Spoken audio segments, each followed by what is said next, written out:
நண்பர்களுக்கு வணக்கம். நான் எட்டியப்ப சோழன். எட்டி டாக்ஸுக்கு உங்களை அன்புடன் வரவேற்கின்றேன். மறக்காம நம்முடைய சேனலை சப்ஸ்கிரைப் பண்ணிக்கிட்டு சப்போர்ட் பண்ணுங்க. இன்னைக்கு என்ன செய்தி பார்க்க போறோம்னு கேட்டீங்கன்னா, நேட்டோவுக்கு மரண அடி தந்த இந்தியா, மீண்டும் RICயை புதுப்பிக்கும் ரஷ்யா, மிரண்டு போன அமெரிக்கா. இந்தியாவை எப்போதுமே சரி, ஐரோப்பிய நாடுகளா இருந்தாலும் சரி, அமெரிக்காவா இருந்தாலும் சரி, குறைத்தே மதிப்பிடுகின்றார்கள்.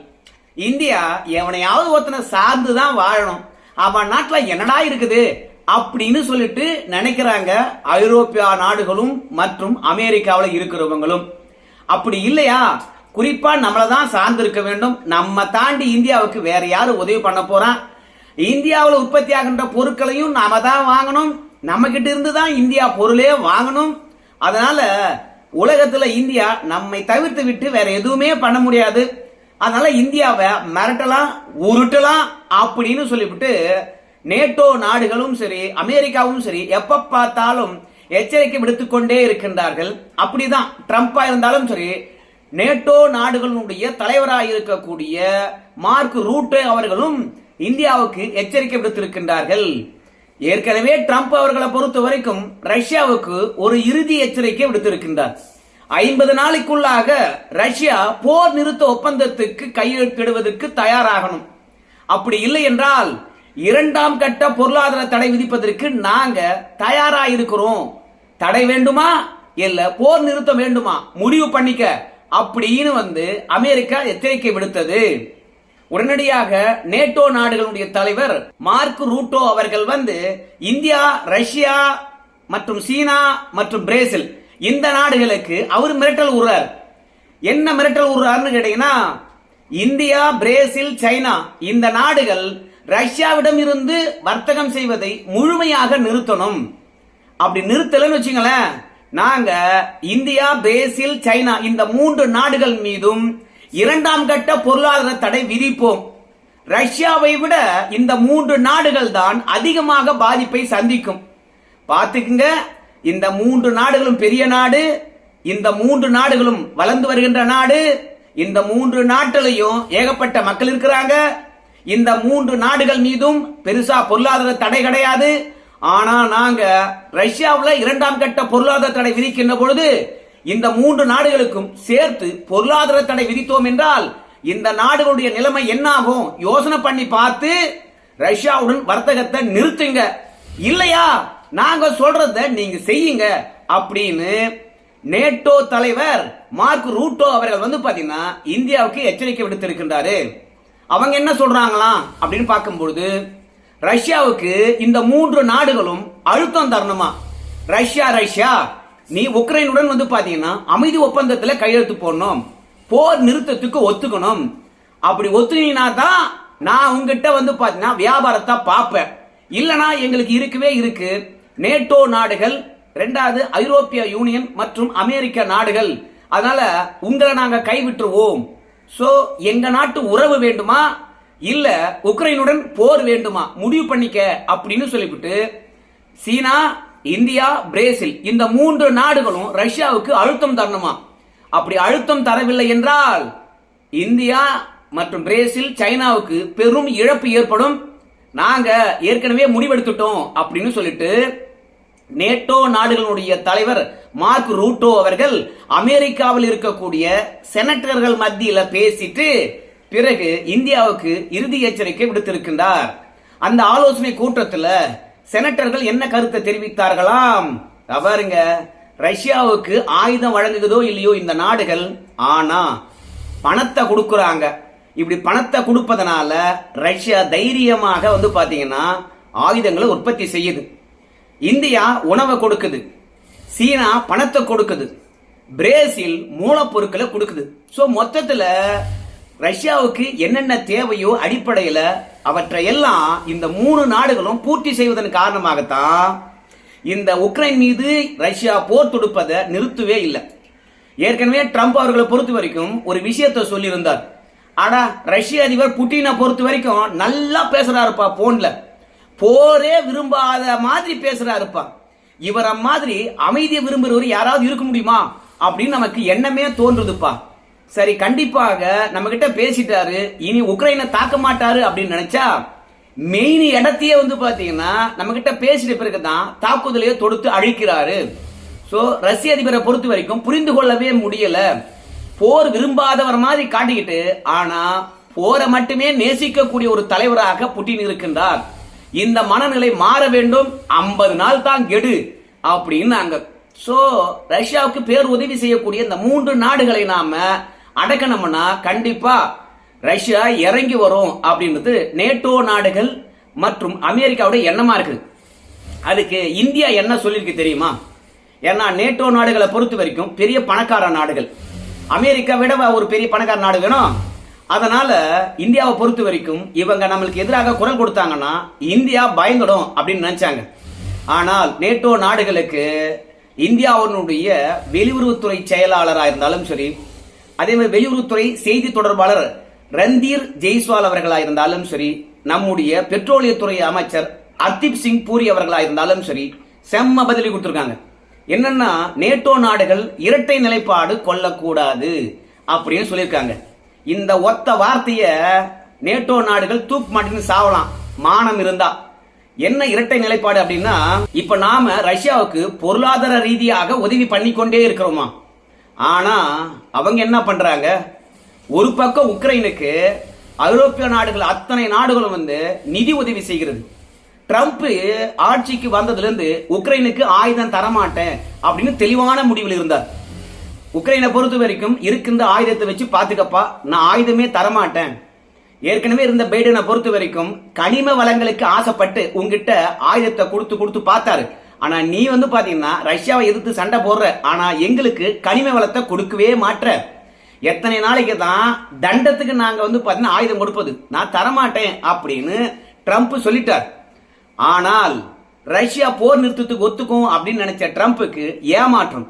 இப்போ உக்ரைன் கிட்ட வந்து ட்ரம்ப் என்ன பேசுறான்னு கேட்டீங்கன்னா, நீ மாஸ்கோவை தாக்க முடியுமா, செயின்ட் பீட்டர்ஸ்பர்க தாக்க முடியுமா, நாங்க அதற்கான ஏவுகணைகளை தரோம், வான் பாதுகாப்பு கவசங்களை தரோம் மற்றும் எரிகுண்டுகளை தரோம் அப்படின்னு சொல்லிவிட்டு ஹைப்பர்சோனிக் ஏவுகணையில் இருந்து எல்லா விதமான ஆயுதங்களையும் நம்முடைய அமெரிக்காக்கார உக்ரைனுக்கு தரப்போறான்.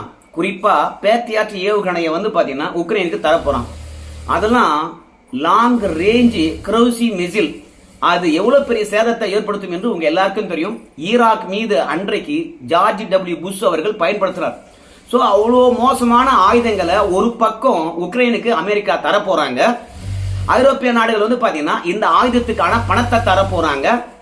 சோ இந்த 2 பேரோட உதவியை வச்சுக்கிட்டு உக்ரைனுக்கார ரஷ்யா மீது போர் தொடுத்து கொண்டே இருப்பான். ஆனா ரஷ்யா மட்டும் வந்து பாத்தீங்கன்னா போர் நிறுத்தத்துக்கு ஒத்துக்கணுமா.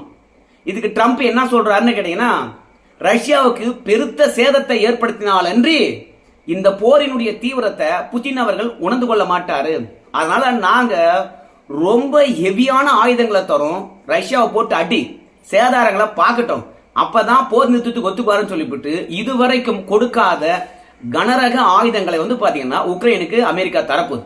ஒரு பக்கம் உலக நாடுகள் ஒன்று சேர்ந்து கொண்டு உக்ரைனுக்கு ஆயுதத்தையும் பணத்தையும் தருவாங்கன்னா, இன்னொரு பக்கம் ரஷ்யா போர் நிறுத்தத்துக்கு ஒத்துக்கணுமா. இது எந்த அளவுக்கு இரட்டை நிலைப்பாடுன்னு பாருங்க. அதனால தான் நம்ம நாட்டினுடைய அமைச்சராக இருந்தாலும் சரி, வெளியுறவுத்துறை செயலாளராக இருந்தாலும் சரி, இரட்டை நிலைப்பாடு கொள்ளாதீங்க. நீங்க ஆயுதமோ பணமோ தராதீங்க உக்ரைனுக்கு. அதற்கு பிறகு ரஷ்யா இடத்துல கோரிக்கை வைங்க, அப்பதான் அது சரியானதா இருக்கும். இன்னொன்னு, நாம 27 நாடுகள் கிட்ட இருந்து எண்ணெய் வாங்குறோம், ரஷ்யா கிட்டையும் எண்ணெய் வாங்குறோம். ஆனா 27 நாடுகள் கிட்ட எண்ணெய் வாங்கினாலும் நம்ம கிட்ட இருந்து 40 நாடுகள் வந்து பாத்தீங்கன்னா சுத்திகரிக்கப்பட்ட எண்ணெய வாங்குது. 27 நாடு கிட்ட எண்ணெய் வாங்கி 40 நாடுகளுக்கு சுத்திகரித்து எண்ணெயை ஏற்றுமதி செய்கின்றோம். இந்த 40 நாட்டுல நேட்டோ நாடுகள் தான் அதிகம். ஒரு பக்கம் ரஷ்யா கிட்ட இருந்து வாங்குகின்ற எண்ணெயானது நாம சுத்திகரித்து பிறகு யாருக்கு கொடுக்கிறோம்? நேட்டோ நாடுகளுக்கு கொடுக்கிறோம். இப்போ மானம் உள்ளவன் ரோஷம் உள்ளவனா இருந்தா என்ன பண்ணணும்? நீ ரஷ்யா கிட்ட இருந்து எண்ணெய் வாங்குற, சுத்திகரித்த எண்ணெயை எனக்கு கொடுக்காத, நான் வாங்க மாட்டேன் அப்படின்னு சொல்லணுமா இல்லையா? அதனாலதான் ஒரு பக்கம் உலகத்திலேயே ரஷ்யா கிட்ட அதிகமான வர்த்தகம் பார்ப்பது நேட்டோ நாடுகள் தான். ஆனா சைனா, இந்தியா, பிரேசில் இந்த 3 நாடுகளும் மட்டும் ரஷ்யா கிட்ட வந்து பாத்தீங்கன்னா வர்த்தகம் பார்க்க கூடாதான். இது எந்த அளவுக்கு இரட்டை நிலைப்பாடு. அதனால இந்தியாவும் சரி, ரஷ்யாவும் சரி, சீனாவும் சரி, இப்போ ஒரு 3 பேரும் சேர்ந்து ஒரு முடிவுக்கு வந்திருக்காங்க. 2002ல இந்த 3 நாடுகளும் ஒன்று சேர்ந்து RIC என்ற ஒரு அமைப்பை உருவாக்குனாங்க. இது உலகளாவிய ஒரு அமைப்பு தான்.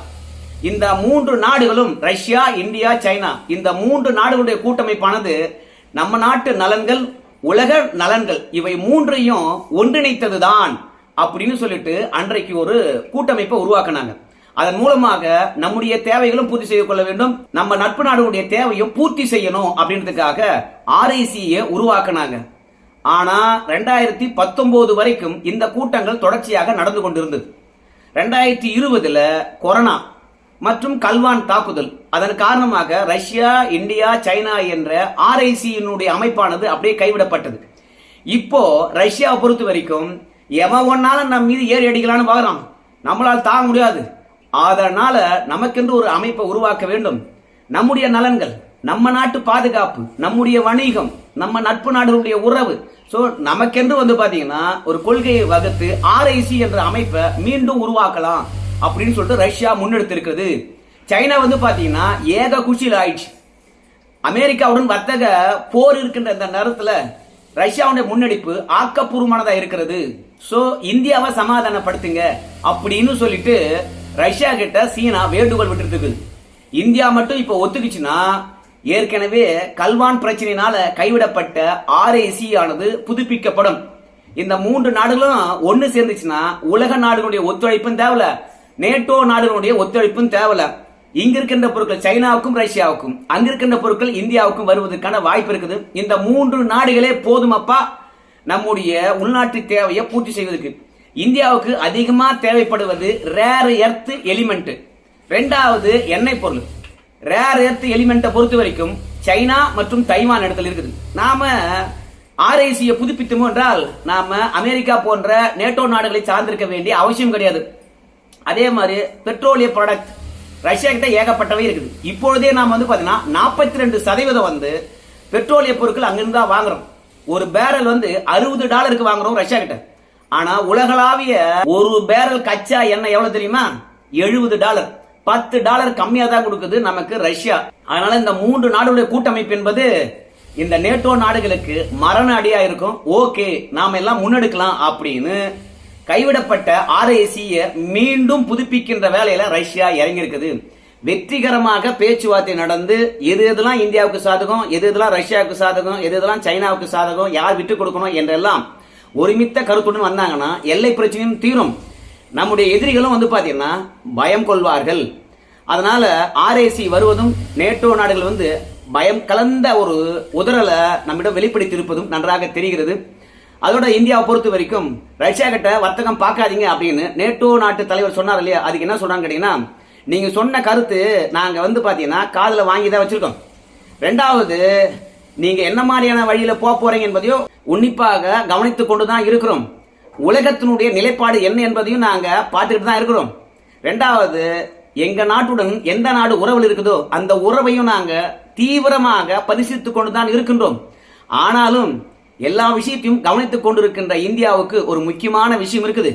என்னன்னு கேட்டீங்கன்னா, எங்க நாட்டு மக்களுடைய எரிசக்தியை பூர்த்தி செய்ய வேண்டும்.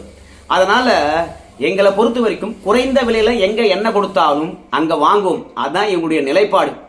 எந்த ஒரு நாட்டுக்காகவும் எங்களுடைய நிலைப்பாட்டை விட்டு கொடுக்க முடியாது. எங்க நாட்டு மக்களுடைய எரிசக்தியை நாங்க இழக்க முடியாது அப்படின்னு தெளிவாகவே சொல்லிட்டாங்க.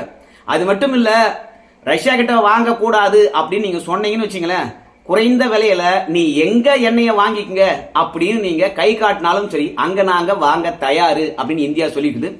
ஏற்கனவே கனடா, பிரேசில், கயானா இந்த நாடுகிட்ட குறைந்த விலையில இந்தியா எண்ணெய் வாங்கிக்கிட்டு இருக்குது. சோ ரஷ்யா கிட்ட எண்ணெய் வேணாம், நீ வாங்கக்கூடாது அப்படின்னா நேட்டோ நாடுகளும் அமெரிக்காவும் ரஷ்யா கொடுக்கின்ற விலையில எண்ணெயை கொடுத்தா ஓகே. எங்களுடைய கொள்கை எங்க எண்ணெய் விலை குறைவா கிடைக்கிறதோ அங்க நாங்க வாங்குவோம். இப்ப எங்க நாட்டுக்கு 42% எண்ணெய் தேவையை ரஷ்யா பூர்த்தி செய்கிறது. நீங்க செய்றீங்களா அப்படின்னா எங்களுக்கு மிரட்டல் விடுங்க. அதனால ஏற்கனவே நேட்டோ நாடுகளுக்கும் ஐரோப்பிய ஒன்றியத்துக்கும் அமெரிக்கா நாடுகளுக்கும் இடையில வர்த்தக ஒப்பந்தம் ஏற்கனவே போடப்பட்டிருக்குது. அதை நீங்க மதிச்சீங்கன்னா நாங்க மதிப்போம், இல்லையா தூக்கி போட்டு நாங்க மிதிப்போம் என்றால் அதற்கு பிறகு எங்க நாட்டுடைய நலன் அடிப்படையில் நாங்களும் முடிவெடுப்போம். போங்கயா, நீங்களாச்சு, உங்களுடைய நிலைப்பாடாச்சு இரட்டை நிலைப்பாடா இருக்குது. ஒரு பக்கம் பணத்தையும் ஆயுதத்தையும் தருவீங்க, இன்னொரு பக்கம் ரஷ்யா கிட்ட வந்து பாத்தீங்கன்னா உலகத்திலேயே அதிகமா வர்த்தகமும் பார்ப்பீங்க. ஆனா நாங்க தான் ரஷ்யாவுக்கு பணம் கொடுக்குறோம், வர்த்தகம் பார்க்கறோம்னு சொல்லிட்டு எங்களையும் வந்து பாத்தீங்கன்னா ஏப்பீங்களா, மிரட்டுவீங்களா? நீ காட்டுற பூச்சாண்டிக்கெல்லாம் நாங்க ஒன்னும் பயந்த நாடு கிடையாது அப்படின்னு இந்தியா வெளிப்படையாக பதிலடி கொடுத்திருக்கிறது. சோ பார்க்கலாம், RIC ஆனது எழுந்து வருகிறதா, அது அமெரிக்கா மற்றும் ஐரோப்பிய நாடுகளுக்கும் யமனாக மாறுகிறதா என்பதை பொறுத்து பார்க்கலாம். நல்ல முன்னேற்றம் ஏற்பட்டிருக்குது. சைனா, இந்தியா, ரஷ்யா உறவுல தொடரணும் அப்படின்னு ஆசைப்படுறேன். நீங்க என்ன நினைக்கிறீங்க? நன்றி நண்பர்களே.